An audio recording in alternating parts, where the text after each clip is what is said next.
Hello friends, आप सभी लोगों का स्वागत है हमारी यूट्यूब चैनल पर। तो आज हम देखेंगे कक्षा 6 का हिंदी अक्षरा यूपी बोर्ड का पाठ 2। पाठ का नाम है अपना स्थान स्वयं बनाइए। तो देखिए दोस्तों, जैसा कि हमने इस वीडियो में इस पाठ के सारांश को लिया है, तो चलिए देखते हैं। इस पाठ के सारांश को पढ़ने से पहले इसमें आए कुछ शब्दार्थ को हम देखेंगे। जैसा कि दिया गया है कृतज्ञता, इसका अर्थ होता है उपकार मानना। आश्वासन, आश्वासन का अर्थ होता है आशा दिलाना। पच्चीकारी, पच्चीकारी का अर्थ होता है जड़ना। नक्काशी या चुगलखोर, उसे कहते हैं शिकायत करने वाला। खजांची, खजांची का अर्थ होता है खजाने का अधिकारी। अब चलिए हम सारांश को पढ़ते हैं। एक बार एक राजा ने अपने मंत्री से कहा कि मुझे एक आदमी की ज़रूरत है। अगर तुम्हें कोई अच्छा आदमी मिले तो मेरे पास लेकर आना। मंत्री को काफ़ी खोजबीन के बाद एक युवक मिला जो एक जगह अच्छी नौकरी कर रहा था। मंत्री ने उसकी नौकरी छुड़वाकर और तरक्की का आश्वासन देकर उसे राजा के सामने पेश किया। लेकिन राजा को मंत्री की कही बात याद नहीं थी। कुछ देर बाद राजा बोले कि शायद उस समय मेरे मन में कोई बात रही हो, लेकिन अभी तो मुझे किसी आदमी की ज़रूरत नहीं है। तब मंत्री ने कहा राजा से, महाराज, इसे मैंने हजारों में से चुना है और मैं इसे अच्छी नौकरी छुड़वाकर लाया हूँ। यानी इसमें रोल कितना है, एक तो राजा है और एक मंत्री है और वो एक युवक है जो कि किसी और नौकरी को कर रहा था। लेकिन राजा ने मंत्री से कहा कि मुझे एक युवक की ज़रूरत है। तो मंत्री ने एक युवक को ढूंढा और जो कि नौकरी कर रहा था उसकी नौकरी छुड़वाकर वो राजा के सामने उसे पेश किया। लेकिन उस वक्त राजा ये बात भूल चुके थे कि उन्होंने मंत्री को एक युवक की खोजबीन करने के लिए बोला था। अंत में राजा ने कहा कि मैं नहीं जानता या मुझे याद नहीं है कि मैंने ऐसा कुछ कहा था कि आप एक युवक को ढूंढिए। तो मंत्री ने कहा कि महाराज, ऐसा मत बोलिए, मैंने इसे हजारों में से ढूंढा है और इसके अच्छे खासे नौकरी को छुड़वाकर आपके सामने लाया हूँ। तो अब हम देखेंगे कि आगे क्या होता है।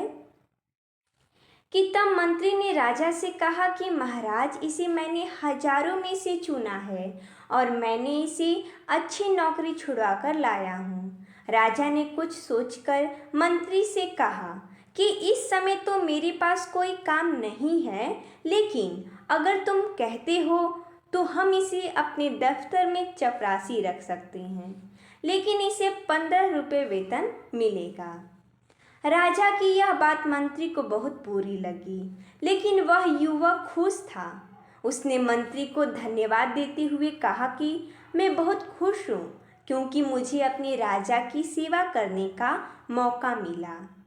मंत्री जब उस युवक को राजा के दफ्तर छोड़ने गया तो दफ्तर की हालत देखकर मंत्री बहुत परेशान हुआ, क्योंकि दफ्तर में चारों तरफ धूल और गंदगी थी।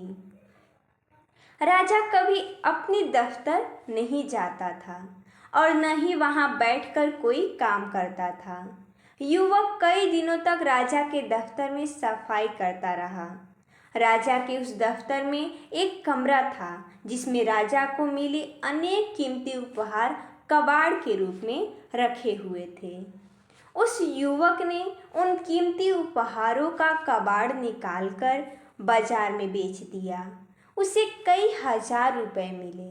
उन रुपयों से उस युवक ने दफ्तर के लिए अच्छे फर्नीचर के साथ साथ अन्य जरूरी सामान खरीदे। उसने अपने मेहनत से कुछ ही दिनों में उस दफ्तर को शाही दफ्तर का रूप दे दिया। बचे पैसों को उसने सरकारी खजाने में जमा करा दिया। तभी कुछ चुगलखोरों ने राजा से उसकी शिकायत की, वह रुपए लुटा रहा है। एक दिन राजा गुस्साए हुए दफ्तर गए तो दफ्तर देखकर दंग रह गए। राजा ने उससे पूछा कि दफ्तर की सजावट तुमने किसके पैसे से किया है। उसने राजा को ऑफिस के कबाड़ी की सारी कहानी बताई और यह भी बताया कि बचे हुए रुपयों को उसने सरकारी खजाने में जमा कर दिया है। राजा उस युवक से बहुत प्रसन्न हुआ और उसे अपने राज्य का वित्त मंत्री बना दिया। उसके वित्त मंत्री बनने से दूसरे मंत्रियों को परेशानी होने लगी, क्योंकि वह न तो स्वयं बेईमानी करता था, न ही किसी मंत्री को बेईमानी करने देता था। अब जो मंत्री राजा के पास जाता वो राजा से उस युवक की कुछ न कुछ शिकायत करता, जिससे वह राजा की नज़रों में गिर जाए। एक दिन रात को 2 बजे राजा ने अपने सेनापति को बुलाकर कहा कि हमारे सभी मंत्रियों को इसी समय वे जिस हालत में हो उन्हें उनके घरों से लाकर मेरे सामने पेश करो। कुछ ही देर में सभी मंत्री राजा के सामने थे।